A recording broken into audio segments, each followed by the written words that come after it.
So finally আমরা এখন আছি রাইট নাও কিশোরগঞ্জে সেই বিখ্যাত নিকলি হাওরে। শুরু হয়ে গেছে হাওরে ডিজে বাহারুলদের নৌকা ভ্রমণ।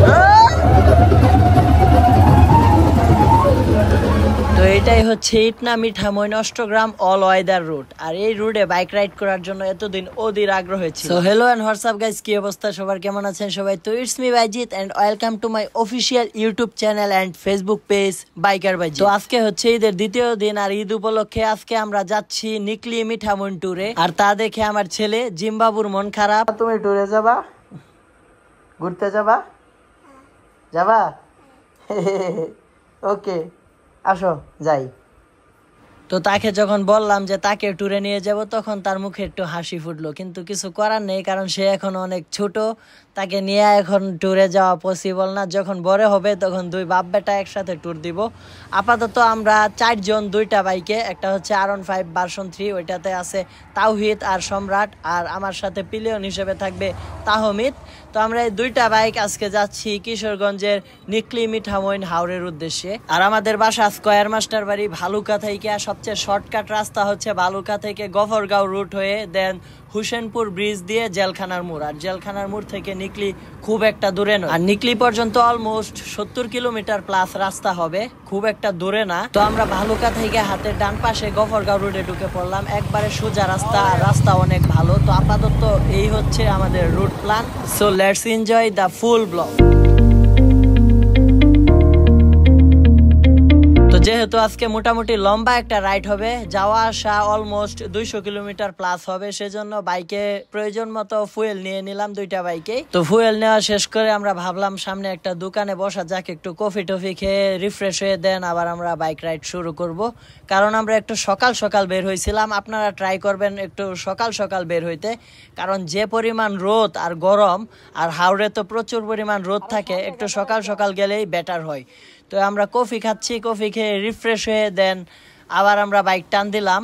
তো গফরগাঁও বাইপাস থেকে হাতের ডান পাশে যে রাস্তাটা গেছে ওইটাই হচ্ছে কিশোরগঞ্জের রাস্তা। আর এই রাস্তাটা খুবই সুন্দর, চমৎকার একটা রাস্তা, এশিয়ান হাইওয়ে। আর এই রাস্তা দিয়ে বাইক রাইড করতে জোস লাগে, জোস। So let's enjoy this route view.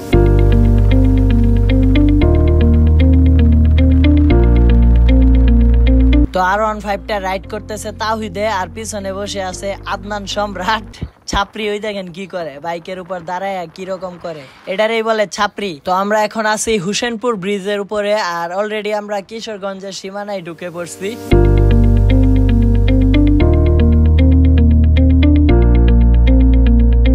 তো আমরা অলরেডি কিশোরগঞ্জ জেলখানার মোড়ে চলে আসছি। আর যেহেতু আমরা সকাল সকাল বের হয়েছিলাম, বাসা থেকে নাস্তা করে আসি নাই, ভাবছিলাম কিশোরগঞ্জের বিখ্যাত সেই নানির হোটেলে নাস্তা করব, কিন্তু দুর্ভাগ্যবশত যেহেতু ঈদের পরের দিন নানির হোটেল বন্ধ ছিল, তো আমরা নানির হোটেল খোলা না পেয়ে এখন আমরা সকালের নাস্তা করব গরিবের হোটেলে। তো দেখছেন আমি কতটা অবলা, বাইকের চাবি দিয়েই বাইক অন করে রাইখা দিছি, মনে থাকে না কিছু। তো কি আর করার, গরিব মানুষ, গরিবের হোটেলেই নাস্তা সেরে আমরা এখন সোজা চলে আসছি নিকলি হাওর। আমার ডান পাশে যে দেখতে পাচ্ছেন এটি হচ্ছে সেই বিখ্যাত নিকলি হাওর।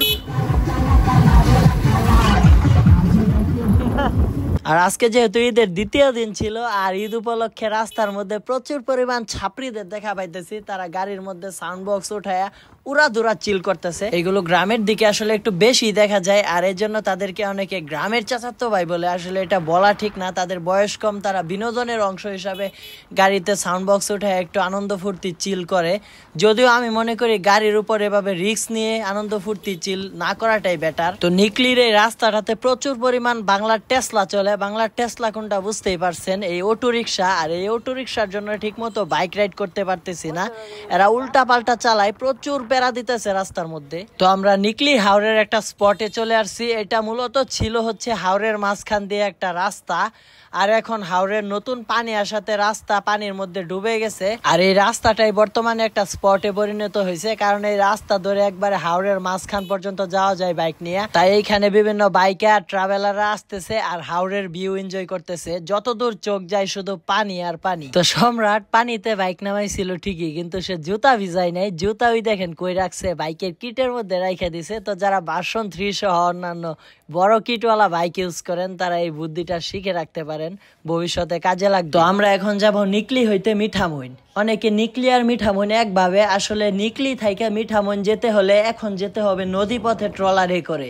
আর নিকলি হইতে মিঠামইন ট্রলারে করে যেতে সময় লাগবে প্রায় 3 ঘন্টার উপরে। তো আমরা নিকলির একটা ট্রলার ঘাটে চলে আসছি, এইখানে বাইক ট্রলারে করে আমরা যাব মিঠামইন, আর এইখানে পার বাইক ট্রলার ভাড়া হচ্ছে 800 টাকা। আমাদেরকে ট্রলারে করে নিয়ে যাবে মিঠামইন, আবার ব্যাক করার সময় নিয়ে আসবে।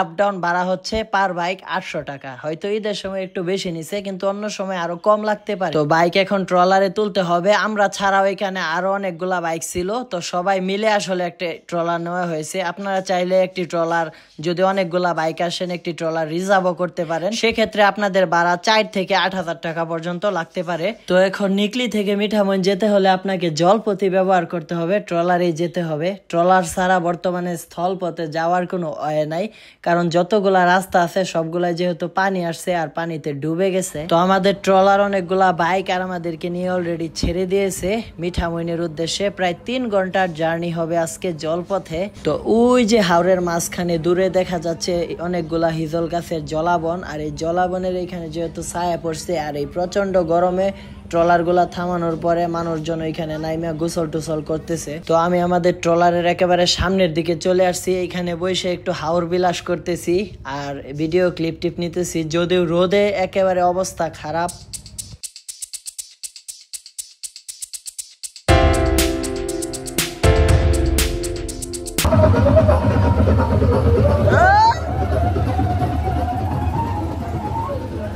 তো হাওরের মধ্যে এরকম ডিজে বাহারুলদের নৌকা ভ্রমণের ট্রলারের দেখা মিলছে। সো ফাইনালি দীর্ঘ প্রায় 3 ঘন্টা ট্রলার জার্নি শেষ করে আমরা এখন মিঠামইন নৌঘাটে। তো এখন ট্রলার থেকে বাইক উপরে তুলতে হবে, তো এটা হচ্ছে আর একটা রিস্কি কাজ। তো আমরা এখন আছি মিঠামইনে, আর এখনই আমরা ইটনা মিঠামইন অষ্টগ্রাম যে অল ওয়েদার রুটটা আছে, যে রুটের সৌন্দর্য এক্সপ্লোর করার জন্য আমরা আসছি। তো ফার্স্টে আমরা এখন ওই রুটে ঢুকবো না, এখন বাজতেছে প্রায় দুপুর 2টার উপরে।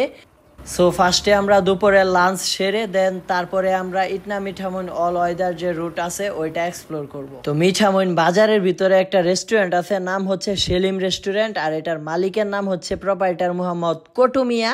তো কটুমিয়া রেস্টুরেন্টে আমরা চলে আসছি। তো এইখানে একটা এসি কেবিন আছে, প্রচন্ড গরমে আমাদের অবস্থা খারাপ। তো ঝটপট আমরা বসে পড়লাম দুপুরের খাবার খাওয়ার জন্য। আর হাওরে আসবো, হাওরের মাছ খাবো না তা কি হয় নাকি? আর এমনিতেই বাসায় কুরবানির মাংস খেয়ে অবস্থা খারাপ, তাই একটু হাওরের মাছের স্বাদ নিব আমরা। তো আমরা নিয়েছি হচ্ছে চিংড়ি মাছ, তারপরে বোয়াল মাছ আর হাওরের বাইং মাছ। তো খাওয়া দাওয়া শেষ, সোনার বাংলাদেশ। চলেন এখন আপনাদেরকে সাথে নিয়ে ইটনা মিঠামইন অষ্টগ্রাম যে অল ওয়েদার রোড আছে, এই রোডের রাইড এনজয় করবো অ্যান্ড ভিউ এক্সপ্লোর করব। তো এই মোড়টা থেকে হাতের ডান পাশে টার্ন নিলেই শুরু হবে এই রোডের আসল সৌন্দর্য। আর এই মোড়ে দাঁড়ায় এক পাশে সেনাবাহিনী আর পুলিশ বাইক ধরতেছে, আর যাদের বাইকের পেপারস নেই, মাথায় হেলমেট নেই, তাদেরকে ধরে ধরে পানিশমেন্ট দিচ্ছে। আর স্পেশালি ঈদের সময় দেশের নানা প্রান্ত থেকে, অনেক দূর দূরান্ত থেকে ভ্রমণ পিপাসু বাইকার ট্রাভেলাররা ছুটে আসেন এই ইটনা মিঠামইন অল ওয়েদার রোডের সৌন্দর্য উপভোগ করতে। আর এখানে লাগে বিপত্তি, যত ছাপরি বাইকার আছে, মোটো ব্লগার আছে, তারা এসে এখানে টপ স্পিড তোলার ভিডিও বানায়। ছাপরিরা ছাপরিগিরি করে, এতে করে অনেক প্রাণহানি, অনেক দুর্ঘটনা, অ্যাক্সিডেন্ট হয়। সেজন্য কিন্তু এবারে সেনাবাহিনীর আলাদা নজরদারি রয়েছে এই ইটনা মিঠামইন অল ওয়েদার রোডে। সো এখন যদি আপনি ইটনা মিঠামইন অষ্টগ্রামে বাইক নিয়ে আসতে চান, তাহলে অবশ্যই কিন্তু আপনি এবং আপনার যদি পিলিয়ন থাকে, 2 জনেরই হেলমেট থাকতে হবে, ড্রাইভিং লাইসেন্স থাকতে হবে, বাইকের সকল পেপারস আপ টু ডেট থাকতে হবে এবং নিয়ম মেনে বাইক রাইড করতে হবে, তাহলে আপনি কোনো সমস্যায় পড়বেন না। আর এইগুলোর মধ্যে একটা যদি আপনার না থাকে, তাহলে কিন্তু আপনাকে পানিতে চুবানো হতে পারে, অথবা 100 পুশ আপ দিতে বলা হতে পারে, অথবা আপনার পাছার মধ্যে 20টা বাড়ি লাগানো হতে পারে। এখন চিন্তা করেন এইগুলা কি আপনি নিতে পারবেন কিনা। যদি নিতে পারেন তাহলে আইসেন। So let's enjoy the view.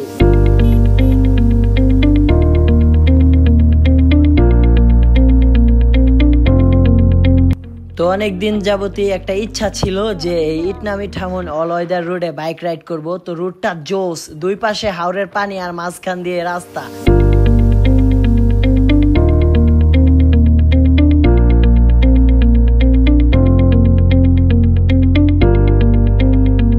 আর আর এরকম রাস্তায় বাইক রাইড করতে কার না ভাল লাগে। আমার মনে হয় বাংলাদেশি প্রত্যেকটা বাইকার্সের ড্রিম এই রাস্তা দিয়ে বাইক রাইড করা। তো আপনারা দেখতে পাচ্ছেন রাস্তাটার মধ্যে অনেক সুন্দর করে আলপনা আঁকা। এই আলপনার পিছনের রহস্য হচ্ছে গত বছর পহেলা বৈশাখে বার্জার এবং বাংলা ল্যান্ড কোম্পানি মিলে মিঠামইন 0 পয়েন্ট থেকে অষ্টগ্রাম 0 পয়েন্ট পর্যন্ত 14 কিলোমিটার সড়ক আলপনায় সাজ্জিত করে এবং গিনেস বুক অফ ওয়ার্ল্ড রেকর্ডে নাম লিখায়। তো এটিও আমাদের একটি বিশ্ব রেকর্ডের অংশ, আমাদের বাঙালির একটা ঐতিহ্য।